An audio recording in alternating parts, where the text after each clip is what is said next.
하나님께서 오늘 저에게 주신 말씀은 시편 117편 말씀인데 우리 성경 봉독 제가 먼저 하도록 하겠습니다.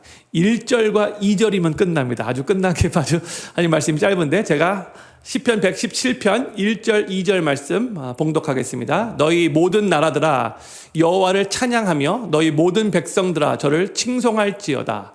우리에게 향하신 여호와의 인자하심이 크고 진실하심이 영원함이로다. 할렐루야. 아멘. 오늘 저희가 나누는 이 시편 117편은 150개의 시편들 중에서 가장 짧은 시편이고요. 또 성경 전체에서도 가장 짧은 장입니다.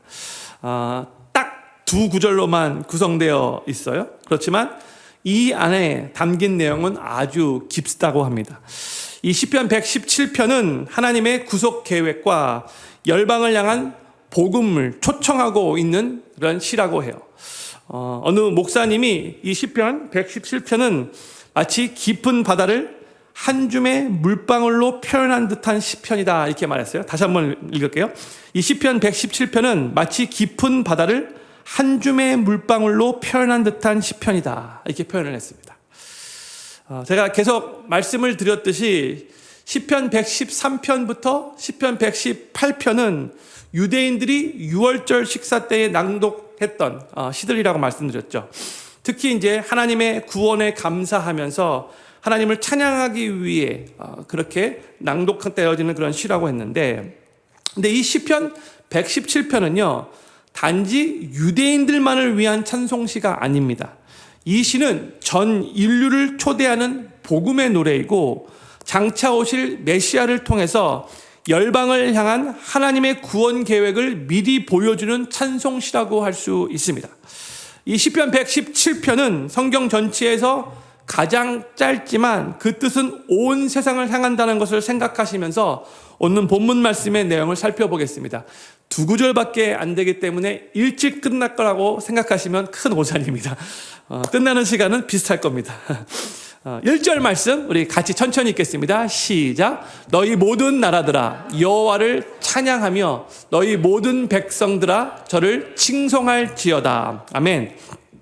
이 한국말 성경은 너희 모든 나라들아 이렇게 시작하고 있지만 히브리어 원어 성경을 보면은 찬송하라라는 의미의 할렐루로 이렇게 시작을 하고 있어요. 그러니까 1절이 히브리어로 할렐루의 아도나이, 그러니까 하나님을 찬양하라 이렇게 시작을 하고 있는 거예요. 또한 이 시편의 맨 마지막 단어인 즉 2절의 맨 마지막 단어도 또 할렐루야로 그렇게 이 시편 117편을 맞추고 있거든요. 그러니까 이 시편은 짧은 두 구절밖에 되지 않지만 이 시편을 시작하면서 하나님을 찬양하라라고 이렇게 시작을 하고 또 이 시편을 마치면서 여호와를 찬양하라라고 끝을 맺고 있다는 거죠. 그리고 이 1절 말씀을 보잖아요. 여기 보면은 이제 찬양하며 또한 칭송할지어다라고 이렇게 한국말로 번역되어 있는데 둘 다 명령형 동사입니다.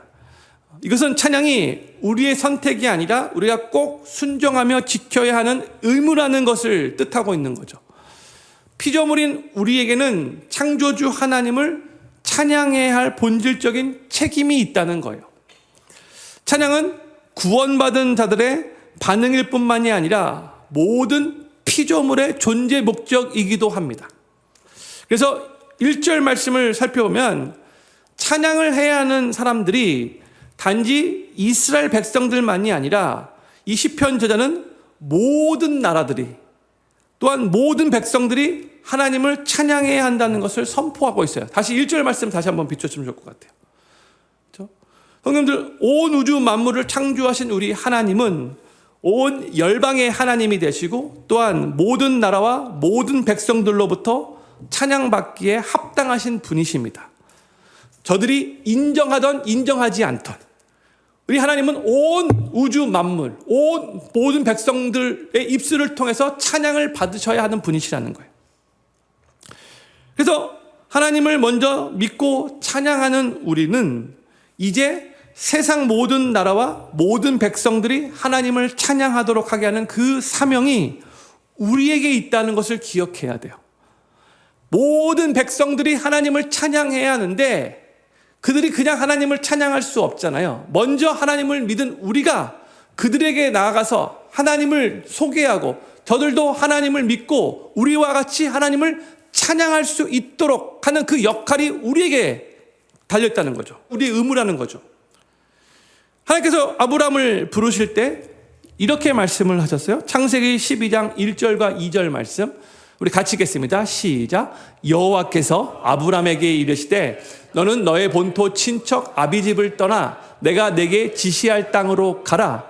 내가 너로 큰 민족을 이루고 내게 복을 주어 내 이름을 창대케 하리니 너는 복의 근원이 될지라. 아멘. 1절을 다시 한번 비춰주세요. 하나님께서 아브라함을 갈대아 우르에서 살고 있을 때 부르셔서 하나님이 이렇게 말씀하신 거죠. 너는 너의 고향과 친척들과 아버지의 집을 떠나서 내가 앞으로 너에게 지시할 땅으로 가라. 하나님이 이렇게 명령하신 거죠. 근데 2절 보세요. 2절에서 너희가 그렇게 순종하면 내가 너에게 복을 주고 너는 복의 근원이 될 것이다. 하나님이 이렇게 말씀해 주셨어요. 근데 한국말 번역을 보면은 너는 복의 근원이 될지라 이렇게 번역되었지만 이 복의 근원이라는 것은 우리 개역한글, 우리 사용하고 있는 개역한글 번역에 이 오해의 소지가 있어요. 복의 근원은 항상 하나님이시지 우리 인간일 수가 없어요. 인간은 절대로 복의 근원일 수가 없는 거예요. 영어 번역을 보면은 You will be a blessing 이렇게 말이 되어 있죠. 그러니까 너는 사람들에게 복이 될 것이다 이런 의미인 거예요. 히브리어 이 원문을 봐도 복의 근원이라고 되어 있지 않고 그냥 복이라고만 그렇게 되어 있어요. 그런데 복이 된다라는 말은 무엇을 의미하는 것인가? 이 말은 뭐 하는 일마다 다 잘 되어서 뭐 부유하게 되고 뭐 높은 자리에 앉아서 명예를 누리게 될 것이다 이런 의미가 아니에요. 아브라함이 복이 된다라는 말의 이 정확한 의미는 복의 통로가 될 거라는 그런 의미예요. 그러니까 아브라함은 복의 근원으로 부르심을 받은 것이 아니라 복의 통로로 부르심을 받은 것이라는 거죠. 하나님께서 아브라함을 먼저 부르셔서 그를 복의 통로로 삼으신 것처럼 하나님은 이스라엘 자손들을 부르셔서 그들을 하나님 찬양하는 통로로 삼으셨다는 거예요. 여기는 아주 중요한 메시지가 있습니다. 하나님은 이스라엘 백성들만의 하나님이 아니라 열방의 하나님이시며 모든 민족과 백성이 결국 하나님을 찬양하도록 먼저 하나님의 제사장 나라인 이스라엘 백성들을 부르셨다는 거예요. 그것을 하나님께서 오늘 본문 말씀을 통해서도 우리들에게 알려주고 계시는 거예요. 그리고 시편 이 117편 1절 말씀은 사도 바울이 로마서 15장 11절에서도 직접 인용을 합니다. 로마서 15장 11절 말씀 제가 읽을게요. 또 모든 열방들아 주를 찬양하며 모든 백성들아 저를 찬송하라 하였으며 그랬죠. 이게 바로 시편 117편 1절 말씀을 그대로 인용하는 거예요. 근데 왜 사도 바울이 이 로마서 15장에서 시편 117편 1절 말씀을 인용했냐면 이 말씀을 근거로 이방인을 향한 하나님의 구원 계획이 이미 구약에서부터 예고되어 있었다는 것을 설명하기 위해서 이 말씀을 인용하고 있는 거예요. 구약 시대에는 유대인들이 선민 사상 가운데 자기들만 이렇게 하나님 앞에 특별한 존재라고 그렇게 믿어왔었음에도 불구하고 아니라는 거죠. 그들이 착각했다는 거예요. 하나님의 마음은 원래 구약 성경에서부터 모든 백성들이 모든 열방들이 하나님께 나와 하나님을 찬양하는 것이 원래 하나님의 마음이고 하나님의 뜻이었다는 것을 사도 바울이 이렇게 알려주고 있는 거예요. 성도님들, 우리의 신앙은 처음에는 내가 구원받고 또 내가 은혜 받는 걸로 시작을 하죠. 그렇지만 거기에만 머물러서는 안 되는 거예요.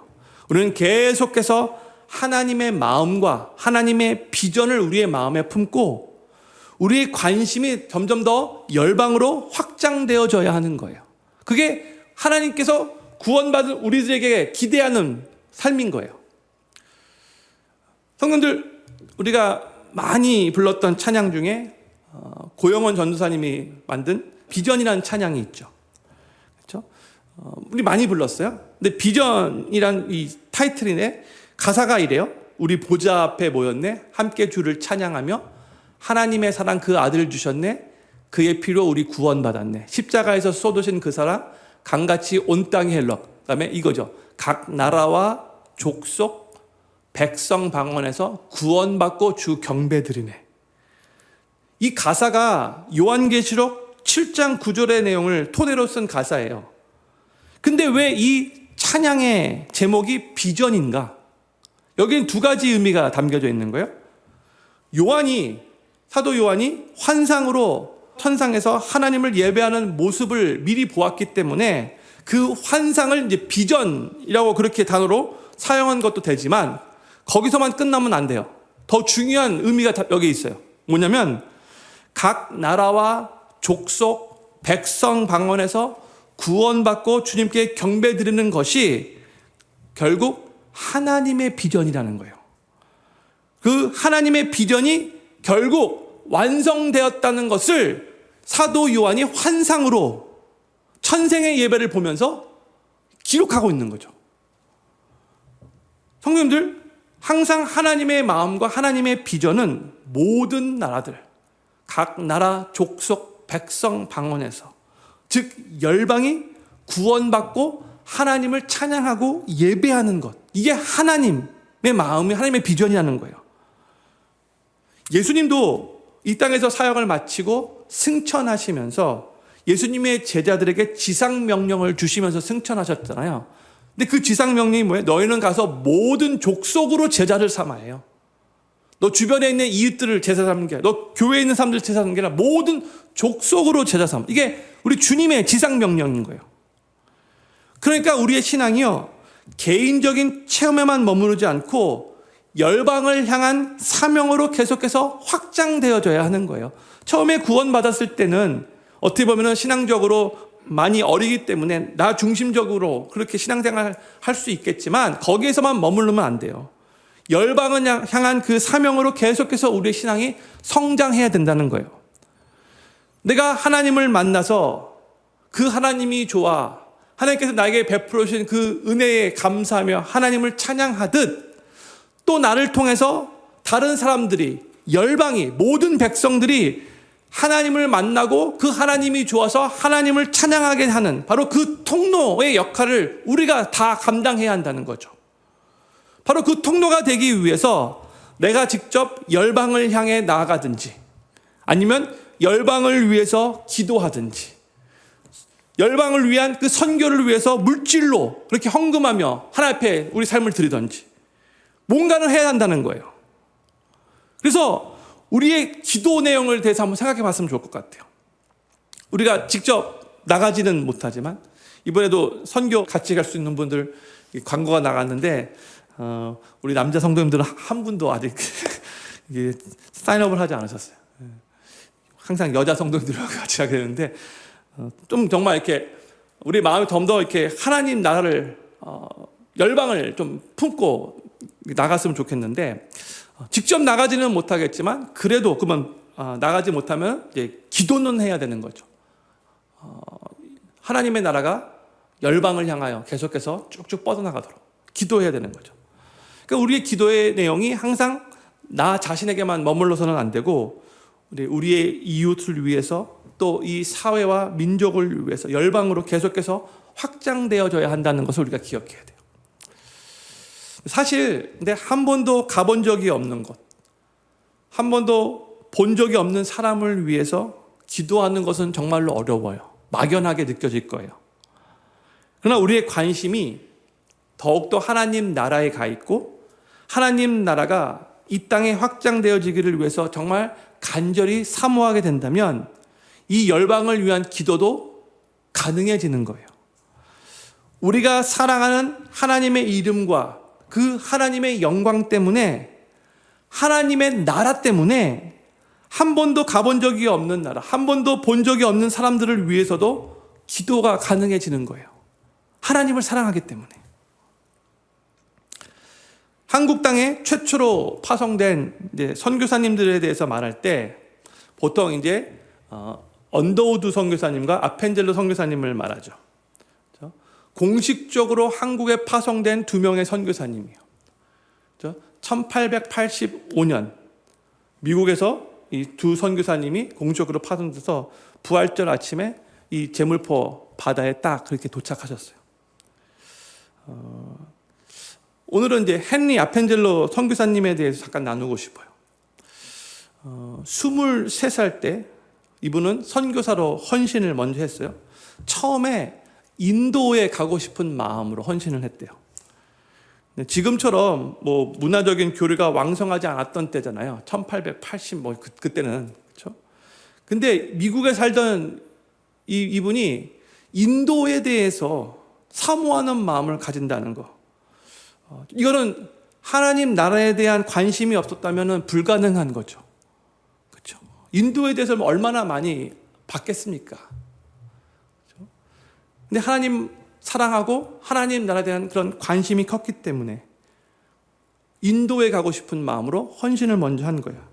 그런데 인도를 위해서 기도하던 중에 누군가가 이 조선 땅 한국에 대해서 이 아펜젤로에게 소개를 해 주었어요. 그러고 나서 감동이 있었는지 한국을 위해서 막 기도하기 시작했어요. 그러다가 내가 한국으로 가야겠구나. 원래는 인도에 가기로 마음 먹었다가 한국에 가기로 마음을 바꿔요. 그리고 1885년 4월 5일 27살의 나이로 갓 결혼한 아내와 함께 한국 땅에 도착을 합니다. 그리고 17년 동안 한국에서 그의 젊음을 바치며 사역을 합니다. 배제학당을 설립했어요. 기독교 정신에 기반한 인격 교육과 또 영어, 수학, 역사 등을 가르쳤어요. 배제학당에서. 근데 이 학교에서 이승만, 김규식, 이상재 등 한국 근대사의 아주 주요 인물들이 배출됐어요.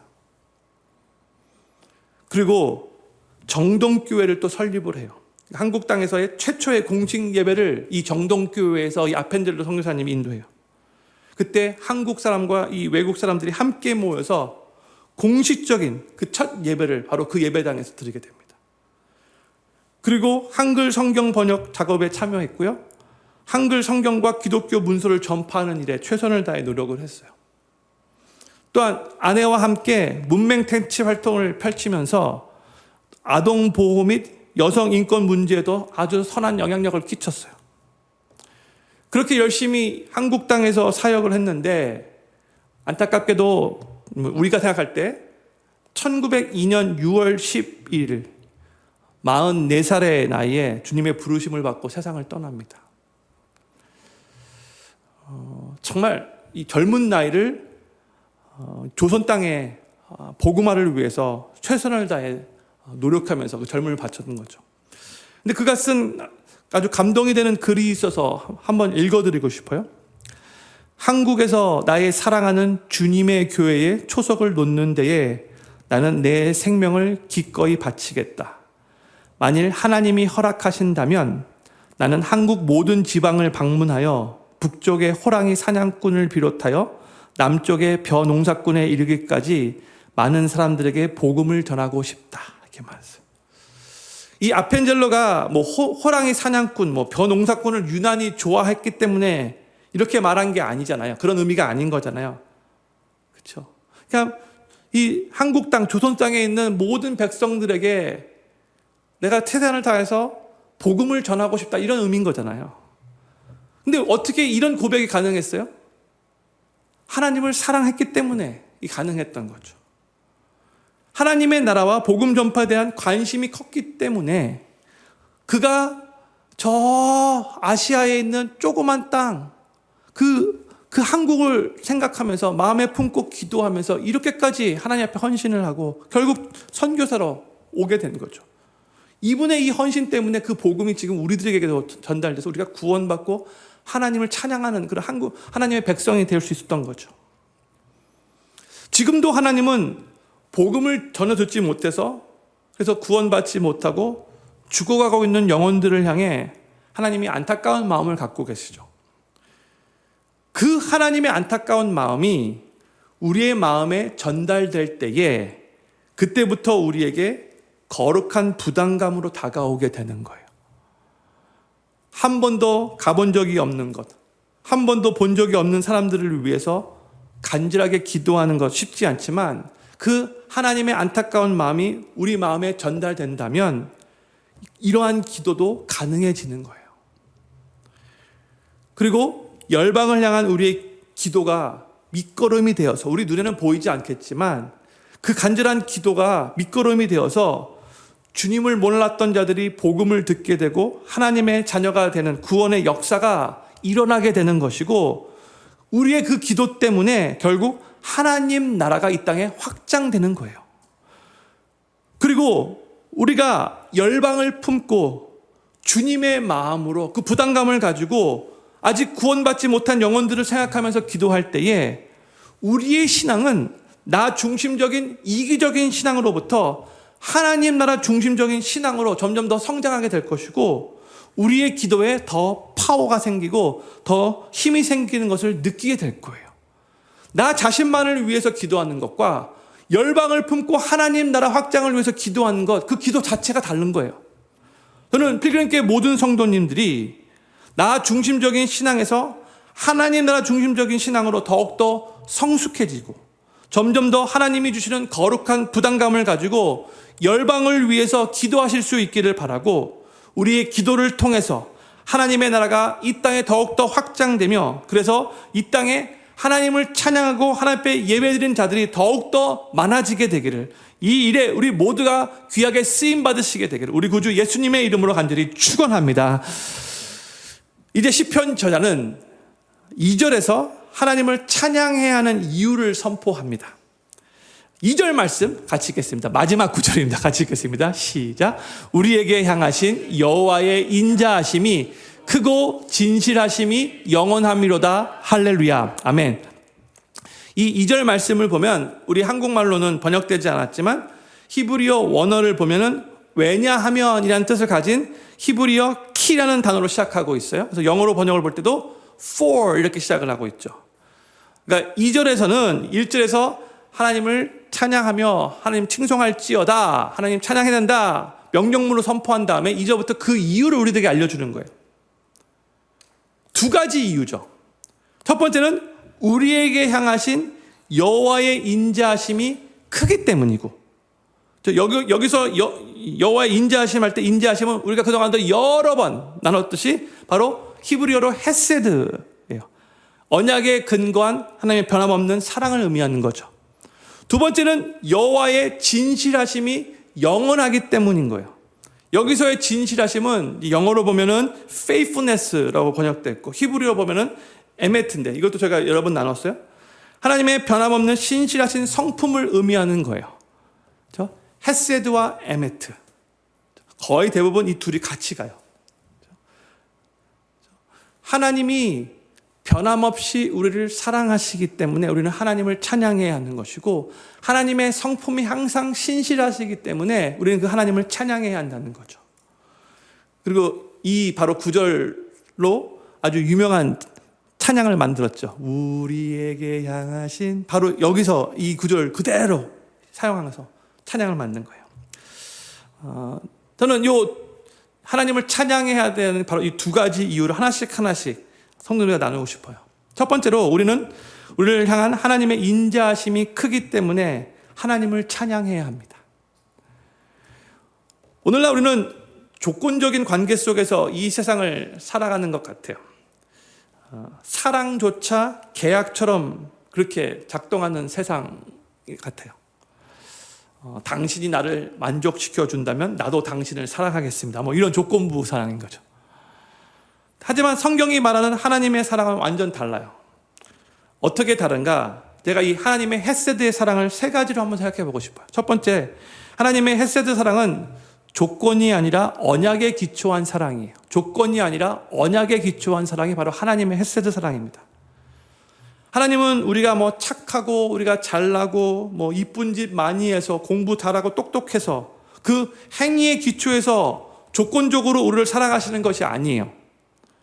우리와 하나님 간에 이미 형성된 그 언약의 관계의 기초에서 우리를 사랑하시는 거예요.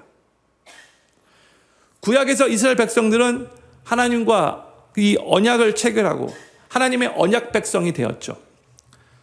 근데 신약으로 와서는 이제 우리는 예수님을 구세주로 영접한 바로 그 순간 예수님의 그 언약의 피로 말미암아 하나님의 언약 백성이 되었을 뿐만이 아니라 또한 이제 하나님의 자녀가 되었어요.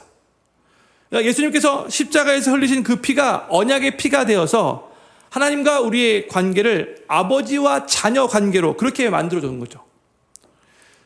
헤세드 사랑은 한 번 맺은 언약을 절대로 포기하지 않는 하나님의 사랑이에요.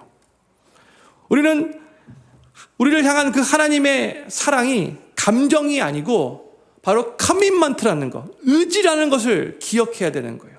한번 우리와 하나님이 언약을 맺게 되면 그때부터는 이것은 절대로 끊을 수 없는 사랑이라는 거예요.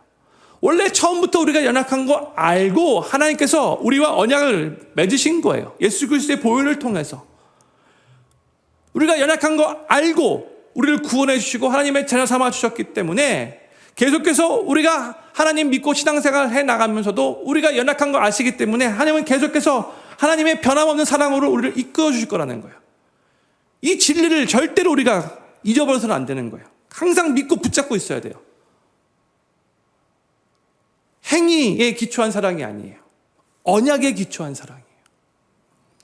두 번째로 하나님의 헤세드 사랑은 죄인에게 끝까지 다가오는 사랑입니다. 죄인에게 끝까지 다가오는 사랑. 하나님께서 하나님의 사랑에 대해서 이스라엘 백성들을 향한 하나님의 사랑이 얼마나 큰가를 알려주기 위해서 의도적으로 호세아 선지자에게 저 음녀와 결혼하라, 고멜과 결혼하라고 말씀하시고, 그리고 결혼했는데 이 아내가 또 음행을 하게 돼요. 그때 하나님께서 호세아 선지자에게 자기 아내를 데려오라고 명령하시면서 이렇게 말씀하세요. 호세아 3장 1절 말씀. 여호와께서 내게 이르시되 이스라엘 자손이 다른 신을 섬기고 건포도 떡을 즐길지라도 여호와가 저희를 사랑하나니 너는 또 가서 타인에게 연애를 받아 음부된 그 여인을 사랑하라 하시기로 했어요. 이 장면은 어떻게 보면 충격적이죠. 하나님이 자신의 백성을 향한 헤세드 사랑을 이렇게 호세아 선지자를 통해서 간음을 저지른 이 여인을 사랑하는 마음이라고 알려주고 있는 거예요. 이스라엘이 하나님께 범죄하고 심지어 영적인 음행을 저질렀다 할지라도 하나님은 그 언약을 깨뜨리지 않으시고 그들의 불성실을 함에도 불구하고 끝까지 사랑하시는 분이시라는 거예요. 우리 인간은 연약해서 약속한 거 계속 깨뜨리잖아요. 종종 깨뜨려요. 그런데 우리 하나님은 끝까지 하나님이 맺으신 그 언약을 붙드시며 꼭 지키시는 하나님이시라는 거예요. 인간이 지키지 않는다 할지라도 하나님은 지키신다는 거예요. 그래서 이 하나님의 헤세드 사랑은 바로 용서와 회복의 능력이 되는 거예요. 헤세드 사랑이에요. 헤세드 사랑. 세 번째로 하나님의 헤세드 사랑은 그리스도 십자가에서 완성되었습니다. 하나님의 헤세드 사랑은 그리스도의 십자가에서 완성되었습니다. 우리 로마서 5장 8절 아주 유명한 말씀인데 이 말씀을 우리 같이 읽기를 원합니다. 시작. 우리가 아직 죄인 되었을 때에 그리스도께서 우리를 위하여 죽으심으로 하나님께서 우리에게 대한 자기의 사랑을 확증하셨느니라. 아멘. 예수 그리스도의 십자가는 하나님의 언약적 사랑의 바로 결정이라고 할 수 있어요. 클라이맥스라고 할 수 있어요. 죄인인 우리를 위해 아무 조건 없이 먼저 하나님은 우리를 사랑해 주신 거예요. 이것이 바로 헤세드 사랑의 본질이죠. 우리가 아직 죄인 되었을 때에 먼저 사랑해 주신 거예요. 구약의 언약은 이 신약으로 와서 예수 그리스도의 보혈로 확증된 거예요. 하나님은 하나님의 언약을 하나님의 아들 예수 그리스도의 피로써 서명하신 것과 마찬가지예요. 그리고 예수 그리스도의 보혈로 서명하신 하나님의 언약은 절대로 깨뜨릴 수가 없고 무너질 수가 없는 거예요. 예수님의 십자가는 하나님의 영원한 헤세드 사랑의 선언입니다. 우리는 우리를 향한 하나님의 사랑이 변하지 않는다는 것을 믿고 우리의 감정이 아니라 바로 그 하나님의 언약, 예수 그리스도의 보혈을 통해 우리가 맺은 그 하나님의 언약, 그 하나님의 약속의 말씀을 붙잡고 우리는 매일매일 신앙생활하면서 살아가야 한다는 거예요. 신앙의 확신은 우리의 느낌이나 감정에서 오는 것이 아니에요. 때로는 기도 응답이 지체된다 할지라도, 때로는 우리의 느낌, 우리의 감정, 우리의 기분이 확 가라앉는다 할지라도, 때로는 내가 큰 실수를 저질렀다 할지라도 하나님이 나를 사랑하신다는 이 언약은 변하지 않는다는 것을 확신해야 되는 거예요. 이 우리 믿음이 되어야 되는 거예요. 우리는 감정에 흔들리는 신앙이 아니라 언약 위에 세워진 신앙을 가지며 신앙생활을 더욱더 담대하게 해나가야 하는 거예요. 바로 이 하나님의 헤세드의 사랑이 오늘도 우리 성도님들 한 분 한 분을 붙들고 있어요.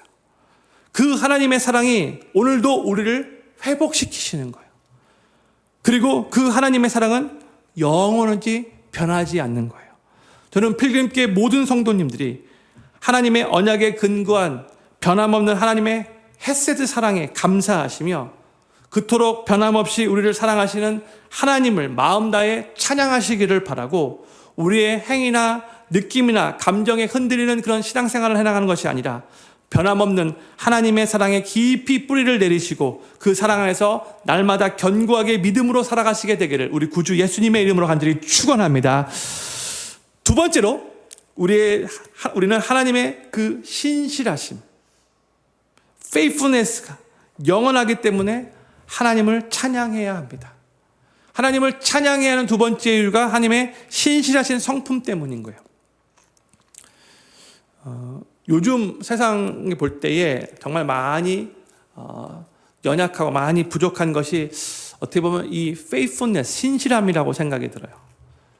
사람들이 했던 말도 잘 번복하고 또 쉽게 배신도 하고 또 내로남불의 이중적인 면도 보이고 또 자신의 이익을 위해서 사람들과의 관계를 일부러 의도적으로 이렇게 틀어지기도 하고 계속해서 변덕스러운 인간의 모습들을 보게 돼요. 점점 더 그렇게 되는 것 같아요.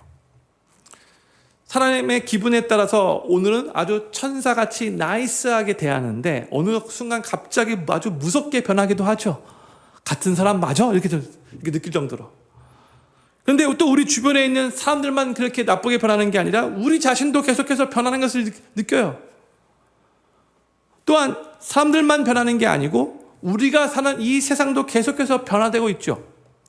뭐 유행이나 이 패션, 뭐 테크놀로지가 발전하면서 우리의 삶도 계속해서 변하고 있어요. 좋게든 나쁘게든 계속 변하고 있어요. 또한 세상의 풍조와 가치관도 계속해서 변해요. 오늘 중요시 여겼던 것 내년 내후년에 별로 중요시 않게 여길 수 있다는 거죠. 예를 들어서 요즘에는 소금이 너무나 흔해가지고 가격도 아주 싸지만 아주 옛날에는요 소금이 금보다 더 비쌀 때가 있었던 거 아시죠? 소금이 너무나 귀중한 거였어요. 그러나 이렇게 사람도 변하고 유행도 변하고 풍조도 변하고 가치관도 변하는 이 세상에서 우리가 지금 살고 있는데, 그런데 우리가 이러한 변화되는 세상 가운데 살아가고 있으면서 우리가 항상 꽉 붙잡아야 될 것이 뭐냐면, 우리가 믿고 섬기는 우리의 하나님은 영원히 동일하시며 신실하신 분이시라는 거. 이거는 꽉 붙잡고 신앙생활을 해야 한다는 거죠. 우리 하나님의 약속은 흔들리지 않아요. 하나님의 말씀은 영원히 변함이 없어요. 하나님의 성품은 시대를 넘어서 항상 동일한 거예요. 이 하나님의 신실하심, 항상 생각하면서 그 하나님을 우리가 찬양해야 한다는 거죠. 저는 이 하나님의 신실하심에 대해서 또 세 가지로 생각해 보기로 싶어요.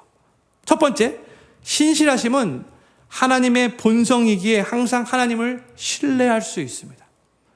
신실하심은, faithfulness는 하나님의 본성이기 때문에 우리는 항상 하나님을 신뢰할 수 있다는 거예요.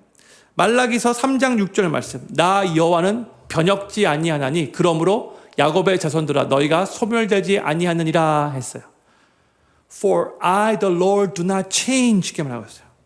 우리 인간은 환경, 기분, 관계, 시간에 따라서 계속해서 변하지만 하나님은 어제나 오늘이라 영원토록 동일하신 분이시고, 그래서 하나님은 언제나 일관되게 진리로 반응하시는 분이세요. 또한 하나님이 신실하지 않으셨던 순간은 단 한 번도 없어요. 영원전부터 영원까지 계속해서 하나님은 신실하신 분이시고 신실하실 분이신 거예요.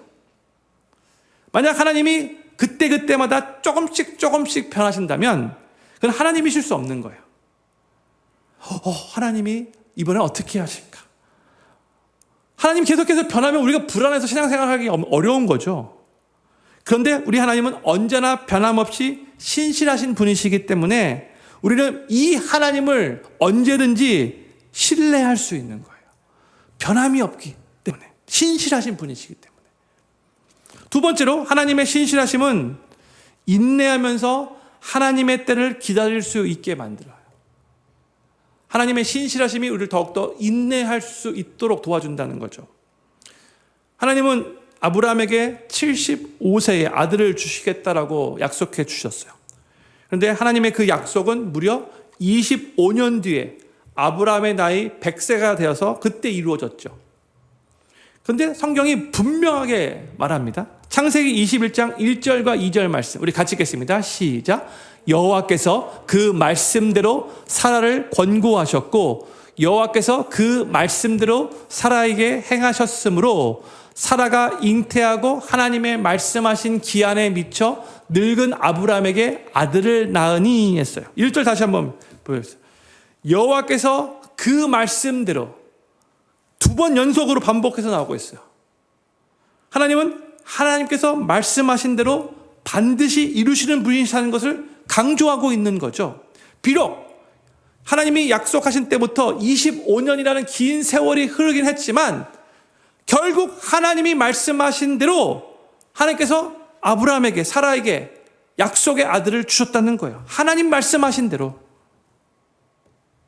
신실하신 우리 하나님은 하나님이 하신 그 약속을 때로는 우리 인간이 생각할 때 좀 지체되는 듯이 느껴진다 할지라도 그럼에도 불구하고 꼭 지키시는 분이시라는 것을 항상 믿어야 되는 거예요. 혹시 어릴 때 부모님이 뭐 해줄게, 뭐 사줄게 이렇게 말해놓고 나서 나중에 안 해주고 나중에 안 사준 그런 경험 혹시 있으신지요? 혹시 부모로서 그렇게 실수한 적 있으신지요? 부모가 해준다라고 했는데 안 해주면 자녀들은 실망하고 속상해하죠. 그렇죠? 보편적으로 부모들이 이제 아이들을 달래기 위해서 나중에 해줄게 그냥 일단 막 넘어가는 그렇게 말하는 경우가 많잖아요. 부모들은 잘 잊어버려도 자녀들은 그런 말 전혀 안 잊어버려요. 항상 기억하고 있어요. 언제 해줄 거냐고 또 물어보죠, 계속해서. 우리 인간은 우리 자녀들에게 한 약속까지도 지키지 못하고 넘어갈 때가 종종 있어요. 약속을 해놓은 다음에 뭐 까마귀 고기를 먹었는지 까먹고 넘어가는 경우도 있고, 약속을 한 다음에 그 약속을 지키고 싶지만 능력이 안 돼서 못 지키는 경우도 있고, 약속을 한 후에 나중에 시간이 흘러서 지킬 마음이 사라져가지고 안 지키는 경우도 있죠. 그렇죠? 이게 우리 인간의 모습이에요. 이렇게 사람과 사람 사이에는 약속을 해놓고 나서 약속을 지키지 못하는 경우들이 종종 있긴 한데, 그러나 우리 하나님은 약속하신 것은 꼭 지키시는, 확실하게 지키시는 하나님이시라는 거예요. 우리 하나님은 하신 약속을 까먹지 않으시는 전지하신 하나님이시고, 또한 하신 약속을 지키실 능력이 있는 전능하신 하나님이시고, 또한 한번 약속하신 말씀을 후회하거나 바꾸시지 않는 변함이 없는 신실하신 하나님이시라는 거예요. 그래서 우리는 이 하나님을 찬양할 수 있는 거예요. 이 하나님을 찬양해야 하는 거예요. 그리고 하나님이 약속하신 것을 기다리는 그 시간은 하나님의 그 불성실함이 아니라 하나님의 신실하심을 굳건히 믿는 믿음의 시간이라는 것을 우리가 기억해야 되는 거예요. 하나님이 분명히 약속하신 건 나에게 허락해 주실 텐데 하나님이 지금 나를 테스트하고 계시는구나. 나를 훈련하고 계시는구나. 그렇게 믿어야 한다는 거죠. 세 번째로 하나님의 신실하심은 고난 중에 더욱더 빛납니다. 예레미야는 예루살렘이 멸망하기 전, 남유다가 바벨론 제국에 그렇게 정복당하기 전에 계속해서 하나님의 말씀을 대언했던 선지자죠. 너희가 범죄하기 때문에 하나님께서 이제 심판하실 거야. 저 바벨론에게 정복당할 거야. 그렇게 계속해서 외쳤는데 이 유다 백성들이 어떻게 하나님의 성전이 여기에 있는데 이 예루살렘이 멸망당할 수 있어. 말도 안 되는 소리 하지 마. 오히려 이 예레미야를 막 핍박했죠. 감옥에도 가두고. 그런데 결국 바벨론은 이 예루살렘을 정복하고 성전이 불타버리고 이 백성들이 죽임을 당하고 또 포로로 끌려가는 그 끔찍한 그런 절망적인 상황을 경험하게 돼요. 그래서 예레미야 선지자가 하나님께로부터 그 메시지를 받았기 때문에 어느 정도 마음의 준비가 되어 있긴 했지만 그럼에도 불구하고 동족들의 그 끔찍한 참상을 보고 너무너무 슬퍼할 수밖에 없었어요. 그래서 그가 애가를 지었죠. 그 예레미야 애가예요. 이 애가를 읽어보면 1장, 2장 정말 아주 비참한 그런 그 내용들이 기록되어 있어요. 근데 3장에 가서 전환점이 일어나는데 3장, 예레미야가 3장 19절이 이렇게 기록되어 있어요. 내 고초와 재난, 곧 쑥과 담즙을 기억하소서 이렇게 말하고 있어요. 그 고난이 너무나 힘드니까 그 참상이 너무나 끔찍하니까 이 고난과 재난을 쑥과 담즙이라고 이렇게 표현하고 있죠. 영어로 the bitterness and the gall이라고 번역됐어요. 아주 비통하고 씁쓸했던 상황이에요. 그러면서 예레미야는 참 낙심되고 절망스러웠음을 스스로 고백합니다. 20절 말씀이에요. 내 심령이 그것을 기억하고 낙심이 되어나 이렇게 말하고 있죠. 고난 당할 때에 우리가 계속해서 고난에만 집중하면 우리는 비통해하면서 낙심할 수밖에 없어요. 그런데 우리는 비록 그 고난이 우리를 짓누르고 힘들게 할지라도 그 고난 중에 올바른 자세와 올바른 행동을 취하고 올바른 것을 생각하는 게 중요한 거죠. 그것이 고난을 극복하는 중요한 열쇠가 되는 거예요. 예레미야가 절망 가운데 낙심하며 아주 다운되어 있다가 갑자기 분위기가 반전되어 소망을 찾고 새 힘을 얻게 되는데 언제 그렇게 됐는가? 이제 3장 21절부터 23절을 보면 알 수 있어요. 우리 같이 한번 읽겠습니다. 시작. 중심에 회상한즉 오히려 소망이 있사옴은 여호와의 자비와 긍휼이 무궁하심으로 우리가 진멸되지 아니함이니이다. 이것이 아침마다 새로우니 주의 성실이 크도소이다. 아멘. 예레미야가 중심에 회상한즉 그동안은 자기가 환경을 바라보고 자신이 처해 있는 상황만 바라보니까 절망스러울 수밖에 없었는데 이제 예레미야가 그 절망 속에서 소망을 갖게 되었는데 언제 그랬냐면 그의 시선을 하나님께 돌리며 무엇보다도 하나님의 그 성실하심, 영어로 보면 Great is your faithfulness, 하나님의 신실하심을 붙들었을 때인 거예요. 성도들, 모든 것이 무너진 이 고난의 상황에서도 우리가 하나님의 신실하심을 붙잡을 수 있다는 것이 그게 정말로 우리에게 엄청난 은혜이고 축복인 거예요. 우리가 눈으로 보지 못한다 할지라도 하나님은 여전히 신실하게 일하고 계시는 분이시기 때문에 그런 거죠. 우리가 처해 있는 상황과 무관하게 우리는 그 신실하신 하나님을 믿음으로 고백할 수 있어야 되는 거예요. 그때 우리 안에 소망이 생기는 거예요. 허슨 테일러, 19세기 중국 선교의 개척자라고 할 수 있어요. 자신이 설립한 차이나 인랜드 미션 선교회를 통해서 무려 800명 이상의 선교사를 파송하며 중국 복음화에 아주 크게 기여한 선교사예요. 허슨 테일러, 많이 들어보셨죠? 하지만 그의 사역은 처음부터 다 평탄했던 게 아니에요. 심각한 고난과 결핍, 외로움, 박해 속에서 처음에 사역이 시작됐어요. 한때 이 선교회 재정이 바닥이 난 적이 있었어요. 외부 후원이 끊겨진 적도 있었어요. 그 상황에서 가족들이 병들었고요. 음식도 이제 떨어지기 시작했어요. 상황적으로 많이 절망스러웠어요. 그래서 주변에 있는 사람들조차도 야, 너 너무나 무리한 일이 시작했다. 이렇게 디스커리지 하기 시작했죠. 그런데 이 허슨 테일러는 그 상황에서 포기하지 않고 하나님을 더욱더 의지해서 하나님의 신실하심을 의지한 거죠. 그가 그 상황에서 1장에 이런 글을 남겼대요. 하나님께서 부르셨다면 하나님께서 책임지신다. 하나님의 사업은 하나님의 방식으로 해야 한다. 그러면 하나님의 공급이 따른다. 그가 신실하신 하나님을 붙들고 기도하며 기다렸을 때에 정말로 놀랍게도 멈췄던 후원이 갑자기 또 연결되고 약속 없이 보내온 편지 속 봉투 속에 그가 그날 필요했던 정확한 금액이 딱 담겨져 있는 것도 경험하게 돼요. 또한 재정뿐만이 아니라 또 필요한 사람들, 사역의 문, 이 복음의 열매까지 하나님께서 하나님의 때에 하나씩 채우시는 것을 경험하게 돼요. 그리고 훗날 허슨 테일러는 이렇게 고백을 합니다. 나는 과거를 돌아볼 때마다 하나님께서 단 한 번도 실수하지 않으셨음을 확신한다. 하나님은 신실하시다. 고난이 클수록 그분의 손길은 더 분명히 나타난다. 성도님들, 고난은 하나님의 신실하심을 더 선명하게 체험하는 기회입니다. 모든 문이 닫힐 때에도 하나님의 언약과 성품은 닫히지 않습니다.